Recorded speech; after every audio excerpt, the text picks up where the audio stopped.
ಪವಿತ್ರ ರಂಜಾನ್ ಹಬ್ಬವನ್ನ ಒಂದು ತಿಂಗಳಿಂದ ಬೆಳಗಿನ ಸೂರ್ಯೋದಯದಿಂದ ಸಂಜೆ ಸೂರ್ಯಾಸ್ತದವರೆಗೆ ಉಪವಾಸವಿದ್ದ ಮಸೀದಿಗಳಲ್ಲಿ ಶ್ರದ್ಧಾಭಕ್ತಿಯಿಂದ 5 ಬಾರಿ ಪ್ರಾರ್ಥನೆಯನ್ನು ಸಲ್ಲಿಸಿಕೊಂಡು ಬಂದಿರುವ ಕೊನೆಯ ದಿನವಾದ ಇಂದು ನಗರದ ಜಾಮಿಯಾ ಮಸೀದಿಯಿಂದ ಮೆರವಣಿಗೆಯ ಮೂಲಕ ಜೀಗ್ದಾ ಮೈದಾನದಲ್ಲಿ ಸೌಹಾರ್ದತೆ ಮತ್ತು ಭಾವೈಕ್ಯತೆಯನ್ನು ಸಾರುವ ಪ್ರಾರ್ಥನೆ ಸಲ್ಲಿಸಿ ಹಬ್ಬದ ಶುಭಾಶಯನ್ನ ಹಂಚಿಕೊಂಡರು.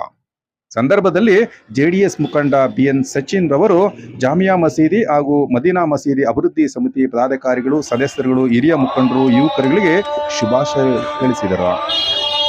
ಇಂದು ನಗರದಲ್ಲಿ ಯುಗಾದಿ ಹಬ್ಬ, ಶ್ರೀ ರೇಣುಕಾ ಯಲ್ಲಮ್ಮ ಹೂವಿನ ಕರಗ ಹಾಗೂ ಪವಿತ್ರ ರಂಜಾನ್ ಹಬ್ಬವಿರುವುದರಿಂದ ಎಲ್ಲೆಡೆ ಯಾವುದೇ ಅಹಿತಕರ ಘಟನೆಗಳು ನಡೆಯದಂತೆ ಆಸ್ಪದ ನೀಡದಂತೆ ವೃತ್ತ ನಿರೀಕ್ಷಕ ಶ್ರೀನಿವಾಸ್ ನೇತೃತ್ವದಲ್ಲಿ ಸೂಕ್ತ ಬಂದೋಬಸ್ತ್ ಮಾಡಲಾಗಿತ್ತು.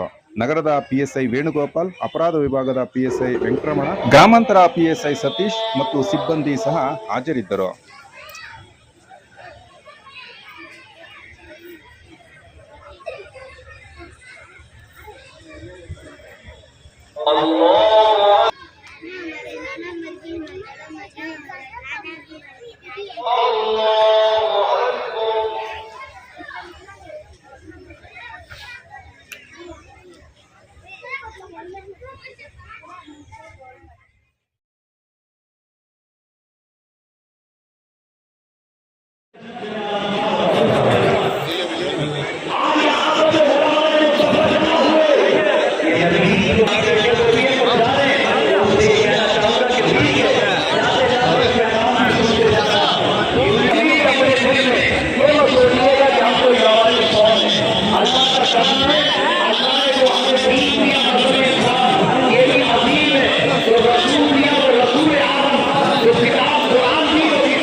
ನಮಸ್ಕಾರ. ಈ ದಿವಸ ರಂಜಾನ್ ಹಬ್ಬದ ಶುಭಾಶಯಗಳು. ಮೊದಲಿಗೆ ನಮ್ಮ ಕರ್ನಾಟಕ ರಾಜ್ಯದ ಎಲ್ಲ ನಮ್ಮ ಮುಸಲ್ಮಾನ್ ಬಾಂಧವರಿಗೆ ರಂಜಾನ್ ಹಬ್ಬದ ಶುಭಾಶಯಗಳನ್ನು ಹೇಳುತ್ತಾ, ಈ ಒಂದು ತಿಂಗಳ ಕಾಲ ಬಹಳ ಶ್ರದ್ಧಾಭಕ್ತಿಯಿಂದ ಉಪವಾಸ ಇದ್ದು ಈ ಒಂದು ಹಬ್ಬವನ್ನು ಯಶಸ್ವಿಯಾಗಿ ನಡೆಸಿರ್ತಾರೆ. ದೇವರು ಅವರಿಗೆ ಒಳ್ಳೆಯದನ್ನು ಮಾಡಲಿ ಅಂತ ಹೇಳ್ತಾ ಈ ಸಂದರ್ಭದಲ್ಲಿ ನಾನು 4 ಮಾತು ಮುಗಿಸ್ತಾ ಇದ್ದೀನಿ.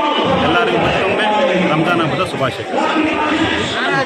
ಇವತ್ತು ದಿನ ನಮಗೆ ಹಬ್ಬದ್ದು ರಂಜಾನ್ ಅಂದು ಭಾಳ ದೊಡ್ಡ ಹಬ್ಬ. ಇದರಲ್ಲಿ ನಾವು 30 ದಿವಸ ಒಂದೊತ್ತಿರ್ತೀವಿ. ಆಮೇಲೆ ನಮ್ಮ ದುಡ್ಡಿನಲ್ಲಿ ನಾವು ಬರೋರಿಗೆ ಇವರಿಗೆ ದುಡ್ಡು ಕೊಡ್ತೀವಿ, ಅನಿಸ್ತೀವಿ. ಭಾಳ ಜನ ಇವಾಗ ಹೇಳಿದ್ರು ಕೊಟ್ಟಿದ್ದೀವಿ. ಇವಾಗ ಎಲ್ಲರಿಗೆ ನಮ್ಮ ತಾಲ್ಲೂಕವ್ರು ಇರೋರಿಗೆ ಎಲ್ಲರಿಗೆ ಈದ್ ಮುಬಾರಕ್ ನಮ್ಮಿಂದ. ನಮ್ಮ ಮುಸ್ಲಿಮ್ ಇದ್ದಾರೆ, ಎಲ್ಲರೂ ಇದ್ದಾರೆ. ಎಲ್ಲ ಮಸೀದಿಯವರಿಂದ ಹಾಜರ್ ಇವ್ರಿಗೆ ರವಿ ಅವರಿಗೆ ಈದ್ ಮುಬಾರಕ್ ನಮ್ಮಿಂದ. MLA ರವಿ ಕುಮಾರ್ ಅವರಿಗೆ ಎಲ್ಲರಿಗೆ ಈದ್ ಮುಬಾರಕ್.